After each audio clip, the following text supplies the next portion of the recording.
بسم اللہ الرحمن الرحیم۔ معزز خواتین حضرات، السلام علیکم ورحمۃ اللہ وبرکاتہ۔ شیطان چونکہ ہمارا ازلی دشمن ہے، اس لیے اللہ کے نبی صلی اللہ علیہ وسلم نے قدم قدم پر ہمیں شیطان کو خوش کرنے سے منع فرمایا۔ آج کی حدیث مبارکہ اسی سلسلے کی کڑی ہے کہ کسی آدمی کو اگر سزا مل جاتی ہے، اس پر حد نافذ ہو جاتی ہے، تو اس کے بعد اس کے لیے بد دعا کرنا یہ شیطان کی مدد کرنے کے مترادف ہے۔ مشکات المصابیح کتاب الحدود، اور جس طرح کہ میں اور آپ اچھی طرح جانتے ہیں کہ باب ہے جس پر حد نافذ ہو اس کے لیے بد دعا نہ کی جائے۔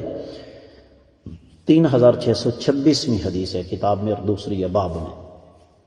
وعن ابی ہریرہ رضی اللہ عنہ قال اتی النبی صلی اللہ علیہ وسلم برجل قد شرب فقال اضربوه فمنا الضارب بيده والضارب بنعله والضارب بثوبه فلما انصرف قال بعض القوم اخزاك الله قال لا تقولوا هكذا لا تعينوا عليه الشيطان۔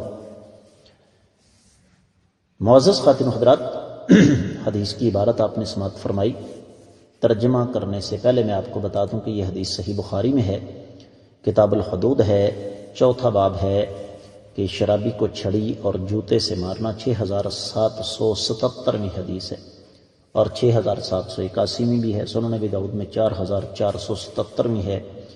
اس کی سند پر کسی قسم کا کوئی تبصرہ کرنے کی ضرورت نہیں۔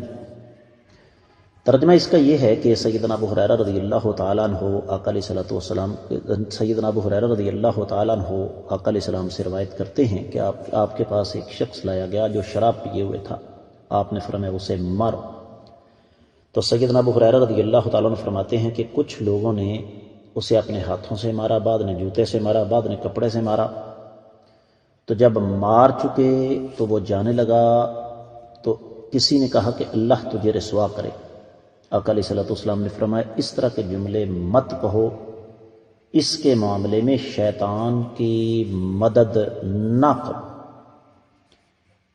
معزز خواتین و حضرات، اس حدیث مبارکہ سے پتہ یہ چلتا ہے کہ کسی بھی گناہ گار کی مذمت میں حد سے آگے بڑھنا یہ معیوب چیز ہے، اور اگر کوئی شخص جرم کر بیٹھتا ہے اس کو سزا ملتی ہے تو اس کے لیے بد دعا نہیں کرنی چاہیے۔